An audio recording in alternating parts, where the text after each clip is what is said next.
എന്താണ് യുദ്ധത്തിന് ശേഷം ഇറാൻ്റെ ഒരു എന്താണ് വക്താവ് ഒരു ഫേസ് ഉണ്ടാവുന്നുണ്ട്. കരയുദ്ധത്തിന് തയ്യാറാണെന്ന് ചോദിച്ചാൽ ആത്മവിശ്വാസം ചോരാത്ത ഇറാൻ്റെ മന്ത്രിയുടെ മറുപടിയാണ് കേട്ടത്. ഇന്ന് CNN ന്യൂസ് 18 പുറത്തുവിട്ടൊരു ഇന്റലിജൻസ് അസസ്മെന്റ് റിപ്പോർട്ടുണ്ട്. തദ്ദേശീയമായി ഇറാൻ ഉണ്ടാക്കിയെടുക്കുന്ന കമിക്കാസെ ഡ്രോണുകൾ ഉണ്ടാക്കുന്ന ഇമ്പാക്റ്റിനെ പറ്റിയാണ്. അതായത് $20,000 കുറഞ്ഞ ചെലവിൽ ഉണ്ടാക്കുന്ന ഡ്രോണുകളെ വീഴ്ത്താൻ, ഷഹീദ് ഡ്രോണുകളെ വീഴ്ത്താൻ താടും പേട്രിയോട്ടും ഇന്റർസെപ്റ്ററുകൾക്ക് നഷ്ടം ദശലക്ഷക്കണക്കിന് $. 1000 രൂപയുടെ ഒരു സാധനം നശിപ്പിക്കാൻ ഏതാണ്ട് 50 ലക്ഷം രൂപ ചെലവാക്കേണ്ടി വരുന്ന അവസ്ഥ. ഇന്നലെ ഡിഫൻസ് കോൺട്രാക്ടർമാരെ വിളിച്ച് ആയുധ നിർമ്മാണം വർദ്ധിപ്പിക്കാൻ ആവശ്യപ്പെടാൻ ട്രംപ്. എന്താണ് കാരണം? ഈ താടും ഈ പറയുന്ന എന്താണ് ടോമോഹോക്ക് അടക്കം ഗണ്യമായി കുറയുന്നു. അതായത് ഒരു സൈഡ് പൊടുന്നനെ യുദ്ധത്തിനിറങ്ങി, ആരാണ്? ഗോലിയാത്ത്.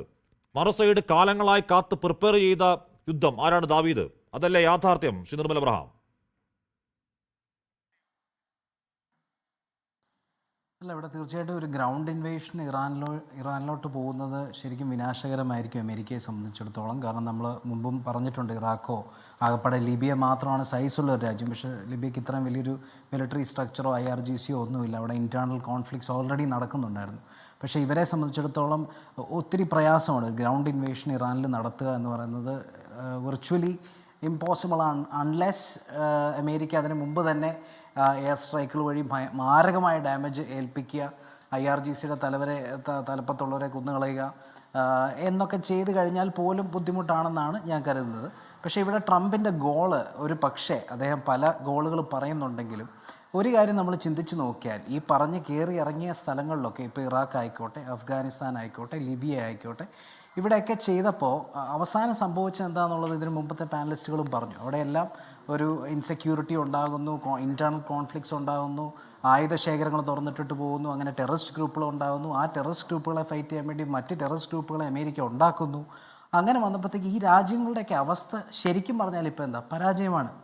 അവിടെ ഇൻറ്റേർണൽ കോൺഫ്ലിക്ട്സോടെ ആ രാജ്യങ്ങൾ പരാജയപ്പെട്ടിരിക്കുന്നു. അപ്പോൾ ഒരു പക്ഷേ നമ്മൾ ആരും കാണാത്ത ഒരു ഗോള് ട്രംപ് കാണുന്നതായിരിക്കും. അവിടെ ഇത്തരത്തിൽ ഇപ്പോൾ ലീഡർഷിപ്പ് വേണമെന്ന് അദ്ദേഹത്തിന് നിർബന്ധം കാണില്ല. പക്ഷേ എയിം ചെയ്യുന്ന IRGCയെയും അതേപോലെ മറ്റ് സുപ്രീം ലീഡർ ആകാൻ number 2, 3rd in line, 4th in line നിൽക്കുന്നവരെയും വധിച്ച് അതിനുശേഷം ഗ്രൗണ്ട് ഇൻവേഷന് പോകാതെ എന്താണെന്ന് വെച്ചാൽ നടക്കട്ടെ എന്നുള്ള രീതിയിൽ ഇട്ടിട്ട് പോയാലും ഒരു പരിധിവരെ അതൊരു വിജയമായിട്ട് കാണുന്നയാളാണ് ട്രംപ്. അതുകൊണ്ടായിരിക്കും ഒരുപക്ഷെ അദ്ദേഹം പല ഗോൾ പോസ്റ്റുകൾ ഇടുന്നത്. പക്ഷേ ഇവിടെ സംഭവിക്കാൻ പോകുന്നത് അദ്ദേഹത്തിൻ്റെ ഇലക്ഷനിൽ, നേരത്തെ പറഞ്ഞ 2026 നവംബർ ഇലക്ഷനെ മുന്നിൽ കണ്ടുകൊണ്ടാണ്. പക്ഷേ ഇപ്പോൾ പോലും അദ്ദേഹത്തിൻ്റെ പാർട്ടിക്കുള്ളിൽ മാരകമായിട്ടുള്ള സ്റ്റീവ് ബാൻ എന്ന് പറഞ്ഞ ആളെന്ന് പറഞ്ഞാൽ ട്രംപിനെ അതിഭയങ്കരമായി സപ്പോർട്ട് ചെയ്തുകൊണ്ടിരുന്നൊരു വ്യക്തിയാണ്. നമ്മുടെ H-1B വീസ പോലുള്ള കാര്യങ്ങളൊക്കെ വന്നപ്പോഴത്തേക്കും ട്രംപിനെ പുകഴ്ത്തിയൊരു വ്യക്തിയാണ്. കഴിഞ്ഞ ടേമിലും ഈ ടേമിലും അദ്ദേഹം പോലും ഇന്ന് മാറ്റി പറഞ്ഞിരിക്കുന്നു. വർഷങ്ങളായിട്ട് ജേർണലിസത്തിലൂടെ ട്രംപിന് 110% സപ്പോർട്ട് കൊടുത്തുകൊണ്ടിരുന്ന ടക്കർ കാൾസൺ മാറ്റി പറഞ്ഞിരിക്കുന്നു.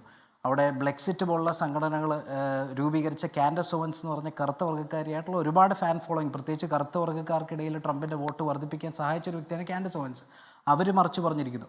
അങ്ങനെ വലിയൊരു പോർഷൻ ആളുകൾ അദ്ദേഹത്തിൻ്റെ പാർട്ടിക്കുള്ളിൽ തന്നെ മാറിപ്പറയുന്നു. പക്ഷേ വേറൊരു പോർഷൻ ആളുകൾ ഇതിനെ കാണുന്നത് എങ്ങനെയാണെന്ന് കണ്ടാൽ നമ്മൾ അതിശയിച്ചു പോകും. അവർ പറയുന്നത് ട്രംപ് ചെയ്യുന്നത് ശരിയാണ്. കാരണം ഇപ്പോൾ പാനമ കനാൽ ആയിക്കോട്ടെ, ക്യൂബ ആയിക്കോട്ടെ, വെനിസ്വേല ആയിക്കോട്ടെ, അമേരിക്കൻ ആധിപത്യം തിരിച്ചു കൊണ്ടുവരാനല്ലേ അദ്ദേഹം നോക്കുന്നത്. നിങ്ങൾ അതെന്തുകൊണ്ട് കാണുന്നില്ല എന്ന് പറയും. ഇപ്പോൾ അമേരിക്കയിലുള്ള ഒരു സുഹൃത്തുമായിട്ട്, അവിടുത്തെ അമേരിക്കൻ സുഹൃത്തുമായിട്ട് സംസാരിച്ചപ്പോൾ അദ്ദേഹം എന്നോട് തർക്കിച്ച കാര്യം ഇതാണ്.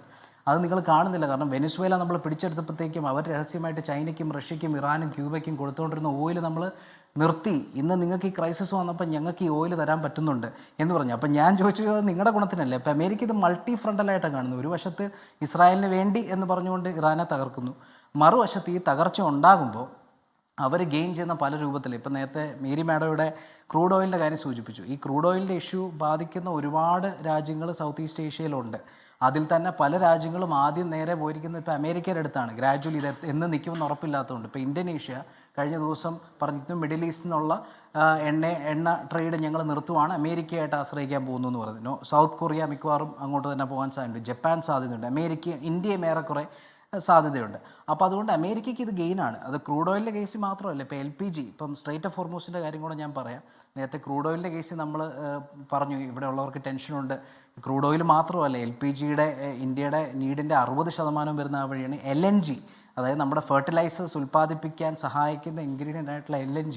അത് അവൈലബിൾ ആകുന്നില്ല. അതിൻ്റെ 60% വരുന്നത് സ്ട്രേറ്റ് ഓഫ് ഹോർമൂസിക്ക് വേണ്ടിയാണ്. എന്നാൽ ഇവിടെ നമുക്ക് ഫെർട്ടിലൈസേഴ്സ് പ്രൊഡ്യൂസ് ചെയ്യാനുള്ള കേപ്പബിലിറ്റി കുറവാണ്. അതും വരുന്നത് എവിടെ നിന്നാണ്? അതിൻ്റെ 90% വരുന്നത് സ്ട്രേറ്റ് ഓഫ് ഹോർമൂസിൽ നിന്നാണ്.